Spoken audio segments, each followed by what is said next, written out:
Someone puts pressure on you, says something about you that you don't like, and out of you comes anger and hatred and bitterness and tension and fear and anxiety and depression and worry and stress. It's not because of who did the squeezing. It's not because of the instrument they used or the timing. It has nothing to do with that. It has to do with what's inside. If you don't have love for yourself, you're not trusting in the wisdom that created you. And the idea of being able to respect yourself at all times. How do you go about doing this? You spend your life in a state of cooperation rather than competition. You see yourself as someone who is love in action. It's one of the things that I have written on my return address when I write someone back. It says that it'll have my name and then the address, and it's above my name it says, love in action. That's what you have to be, love in action. You suggest to yourself and you say these words to yourself, I am whole, I am perfect as I was created. I am whole and I am perfect as I was created. And I came from a source that not only determined the shape of my eye, and the shape of my body and the color of my skin and my height, but I came from a source that had a great idea about who I should be as well. And you sense that. And that cannot be fulfilled, it cannot be actualized, it cannot be created if you are not in a state of love. Now, when are you not in a state of love? Whenever you judge another human being, you do not define them with your judgment. You define yourself as someone who needs to judge. If I call you stupid, that does not make you stupid. That makes me a person who has to put labels on other people. And as Soren Kierkegaard, the great Danish theologian, once said, once you label me, you negate me. Match game. Match game. Are my thoughts in harmony with that source from which I emanated? Because, folks, when they are, the right people will show up. And the right events will transpire. And everything that you need in what Carl Jung called synchronicity, that there is almost like what happens when you are in a state of love and not having resistance to that, there is like a collaboration with fate. So judging anybody else just says, I need to judge. It doesn't make them what they are. And all I can say to you, each and every one of you, about love and loving yourself is this, that true nobility is not about being better than anyone else.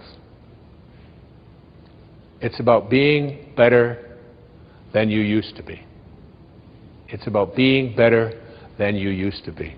All I can say to you up here as I speak to you now at this age, that I'm not better than one person out there watching or one person here in this beautiful theater. But I know for certain that I'm better than I used to be in almost every, not in almost, in every single way that that can be measured. I know that. I know that as a human being, as a writer, as a father, as a grandfather, as whatever it is that I am in my life, I am better than I used to be. Be love. The fourth face of intention is the face of beauty. Here we have a source. Here we have a source that is ultimate truth. It is the source from which you emanated. It's invisible. It's formless. Particles themselves do not create more particles. You need this to create a particle. And here is one of the most beautiful quotes about beauty, written by one of the people who probably knows as much about beauty as anybody. His name was Michelangelo. I don't know if you've ever been to Florence and you've seen David. I mean, just to stand in the same room. I went there to just look at David. I had no idea that David was 18 feet tall. And that I stood there not for 20 minutes. My whole family went traveling all over Florence. I said, come back. I can't leave. I was mesmerized by the beauty. And I always loved what Michelangelo said when they asked him, how could, out of one piece of marble, how could you create something so beautiful? And he said, David was already in there. I just chipped away the excess. David is in you. Beauty is in you. And here's what he said about beauty. He said, every beauty which is seen here below, down here below, by persons of perception resembles more than anything else that celestial source from which we all come. Isn't that great? Every beauty that we see resembles more than anything else that source. We're talking about source, connecting to source, from which we all come. Do you see beauty? Do you see it more or less in your life? Can you find it in a homeless person urinating on the street? Can you find beauty in a cockroach? As you reach higher levels of consciousness, you begin to see, not only do you see beauty everywhere and in everything, you begin to recognize it as truth. One of my favorite quotes that I wrote about, years ago I wrote a book called Wisdom of the Ages. And it was a collection of 60 essays. We did a public television special on it, and many of you watched it and contributed to PBS from it. And there was a young man, a Victorian poet in England named John Keats. He died at the age of 24. He wrote thousands of poems, many, many essays, 24. And he said these words, and I wrote an essay about it, but I must confess to you, because I'm better than I used to be, I must confess to you that I didn't really understand this quote until I wrote The Power of Intention, until I put together this program here for you. I didn't really fully grasp it. I get it now. I get it. And it's the last line in a poem called Ode on a Grecian Urn. And the couplet goes like this: beauty is truth. See, this is truth. This is the source from which we all emanate. And we leave when we take on an ego. Beauty is truth. Truth, beauty. That is all you know on earth and all you need to know. From one of the greatest poets of his time. Your natural state is beauty, joy, tranquility. I want to experience beauty. And you know, the way to get beauty into your life is to say, I only attract it. And I take the path of least resistance. I take the path of least resistance. What's the path of least resistance? The path that says, I am as closely aligned with this energy as it's possible to be. You know, in 1978, I had a wonderful opportunity, one of the great opportunities of my life. I was invited by an organization called YPO, Young Presidents Organization, to come to Vienna in Austria. It was at the time when Erroneous Zones and Pulling Your Own Strings were topping all the charts, and they invited me to come over and lecture to all these presidents. I was 38 years old and very much in more of an ego mode than I have learned to become in my life. But I was honored to go over there, and I had read a book when I was in college, and I was teaching at a university, and I taught this book. It's called Man's Search for Meaning, and it was written by a man who was a survivor of the Holocaust. His name was Viktor Frankl. And Viktor Frankl decided that he had to survive the Holocaust because he had to tell the story. That was his purpose. We got to Vienna, and I found out that little Wayne Dyer, this little kid who lived in foster homes and worked for everything he ever had in his life, was on the same panel with Viktor Frankl. Man's Search for Meaning. I just sat there in awe. I remember what Rumi once said. He said, sell your cleverness and purchase bewilderment. Just be in a state of bewilderment. And I was just totally in awe to be sitting in the same room, let alone on the same panel, let alone discussing in front of these presidents with this man who had everything taken away from him. He was a psychiatrist who was taken off to the concentration camps in Nazi Germany.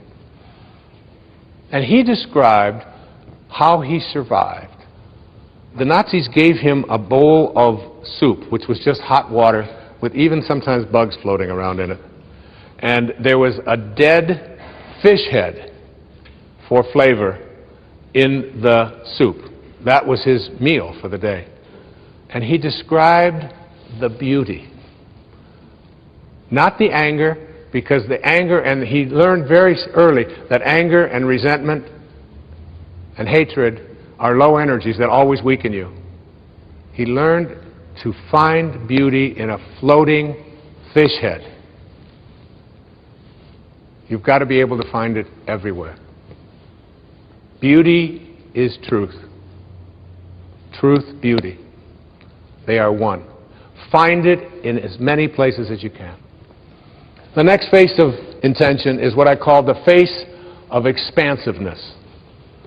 And the intention that I have for this is, it is my intention to express the genius that I am. I love that Buckminster Fuller once wrote, "Everyone is born a genius, but the process of living de-geniuses you." It does. This source is an expanding source. It's a forming power.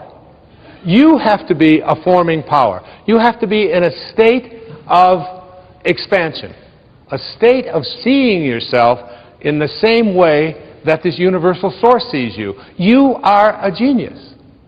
Einstein said that imagination is more important than knowledge. More important than knowledge. He also said something very powerful. He said, all I want to do is to learn to think like God thinks. All the rest is details. It's just details. How much time do you spend in your life on the details? This program is about learning to think, feel, and sound like your source, like source energy. So you have to pay attention within you to all of your inner thoughts that have any doubt in them. Hawkins talks about this in Power versus Force, that everyone that is labeled a genius has something called radical humility. They don't brag about it. They don't talk about how great they are. They just know that they came from a source and they came here to do something. And to me, I mean, I have people that show up in my life who think that because I can get up in front of an audience or because I can sit down and write, that this makes me a genius. And, you know, folks, you know, if my car doesn't start, I open up the hood and I'm looking for on, off. Hoping to find a switch in there.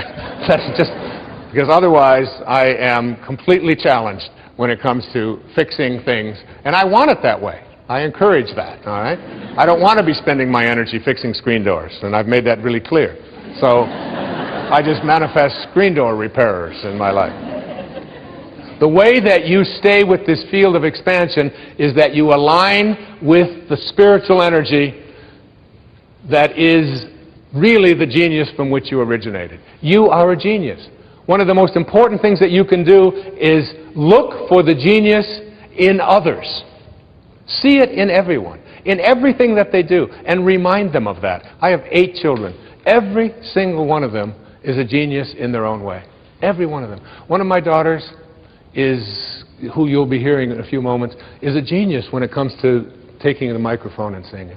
One of my daughters has such power in her ability to get on a horse and to take little children and to show them how to ride a horse. And she looks with her long, flowing blonde hair when she's out there, and she takes these little children, and she just touches my heart, and it's so powerful. And she knows that this is her purpose. Her purpose has something to do. She can't ever stop thinking about anything that doesn't have something to do with horses. Every paper she ever had to write in school has something to do with that. She's her own little genius. I have a son who is who's a surfer, and who's also made up his own language. He speaks a language that he and a few of his friends can do. And I have a brother, my brother David is the same way. He created a language when we were 13 and 14 years old, and I still speak it today. And nobody